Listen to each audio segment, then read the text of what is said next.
गरीब की छठ पूजा। पवन एक फैक्ट्री में काम किया करता था। वो एक मेहनती आदमी था और फैक्ट्री में काम करके ही वो अपना पेट पाला करता था। त्योहारों का समय आ गया था, इसलिए पवन ज्यादा मेहनत करने लगा था, क्योंकि उसे अपने बीवी बच्चों के लिए उपहार लेने थे। एक दिन की बात है, पवन अपने बच्चों और बीवी के साथ खाना खाने बैठा था। पापा, अगले हफ्ते छठ पूजा का त्योहार आने वाला है। मुझे नए खिलौने चाहिए। मेरे दोस्त आकाश के पास बहुत अच्छे अच्छे खिलौने हैं। पापा, मुझे अच्छी सी फ्रॉक दिला देना। पिछले साल भी आपने मुझे फ्रॉक नहीं दिलाई थी। मुझे इस बार बहुत प्यारी सी फ्रॉक चाहिए, जिसे मैं छठ पूजा और दिवाली दोनों पर पहन सकूं। हाँ हाँ, दिला दूंगा। इस बार मैं तुम सबको अच्छे अच्छे उपहार दिला दूंगा। इस बार मैं ज्यादा मेहनत कर रहा हूँ और साहब भी मेरे काम में बहुत खुश हैं। उम्मीद है कि इस बार साहब मुझे छठ पूजा में बोनस दे दें। ये तो बहुत अच्छी बात है, पर बहुत हो गया उपहार लेने देने का सिलसिला। मैंने गर्मा गर्म खाना बनाया है, जल्दी जल्दी खा लो, नहीं तो ठंडा हो जाएगा।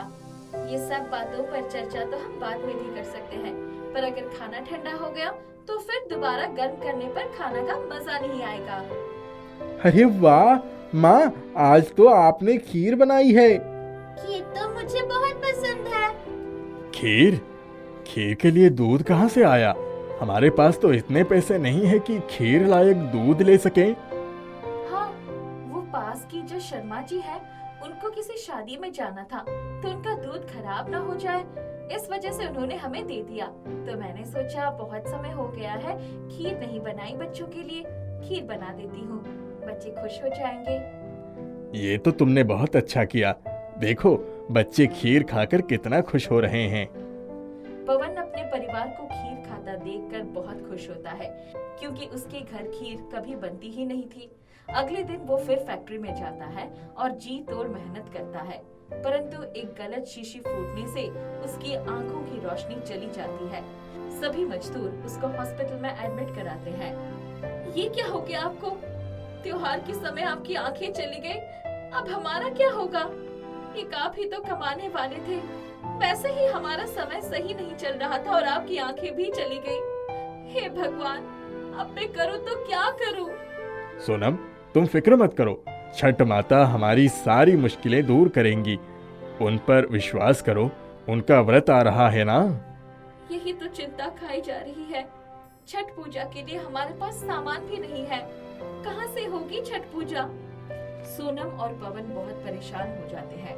थोड़ा बहुत राशन जो घर में इकट्ठा था वो भी खत्म हो गया था।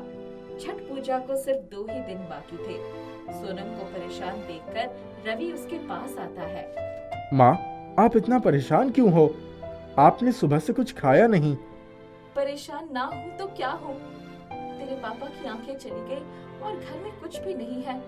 छठ पूजा का सामान तो दूर की बात, घर में खाने के लिए भी कुछ नहीं है, इसलिए मैं व्रत नहीं रखूंगी छठ माता का। पहली बार ऐसा होगा कि मैं व्रत नहीं रख पाऊंगी, क्योंकि छठ माता की पूजा के लिए बहुत सारा सामान चाहिए होता है और वो हमारे पास ही नहीं है और ना ही किसी से आने की उम्मीद है। माँ, आप चिंता मत करो, मैं सामान का इंतजाम करता हूँ। रवि, रवि, आखिर तू कहाँ जा रहा है? रवि सोनम की आवाज को अनसुना करके चला जाता है और हर जगह काम की तलाश करता है, पर कोई भी उसको काम नहीं देता। अंत में वो एक घर के आगे उदास होकर बैठ जाता है। सुबह से शाम हो जाती है। उस घर से एक आदमी निकल कर आता है और उसे पूछता है। मैं सुबह से देख रहा हूँ कि तुम इतने उदास होकर यहाँ पर बैठे हो। ना ही तुमने कुछ खाया ना पिया, आखिर बात क्या है? रवि सारी बात उस आदमी को बता देता है। आदमी अपने घर में से कुछ खाने का सामान लेकर आता है और उसको खिलाता है। रवि भरपेट खाना खाता है और रोने लगता है। तुम चिंता मत करो, सब ठीक हो जाएगा। मैं एक टोकरी बनाने वाला हूँ।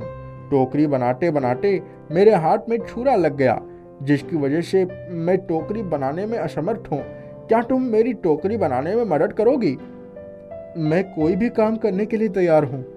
रवि उस आदमी के साथ टोकरी बनाना सीखता है और रात भर में वो कड़ी मेहनत करके टोकरी बनाना सीख जाता है और बहुत सी टोकरी बना देता है। वो सुबह उस आदमी के साथ टोकरी लेकर बाजार जाता है और अपनी मीठी मीठी बातों से सारी टोकरियां बेच देता है, जिससे वो आदमी बहुत खुश होता है। रवि, तुमने मेरी टोकरियां बनाने और बेचने में बहुत मदद की। मुझे तुम्हारे साथ बहुत अच्छा लगा। मेरी टोकरी में मिले मुनाफा का 40% मैं तुमको देता हूँ। इससे तुम अपने घर में छठ पूजा का सामान भी ले सकते हो। आपका बहुत बहुत शुक्रिया। मैं इससे छठ माता की पूजा का सामान लेकर जाऊंगा। रवि उन पैसों से छठ पूजा का सामान लेकर अपनी माँ के पास जाता है। सोनम रवि के पूरी रात और दिन घर से गायब होने से बहुत चिंतित थी।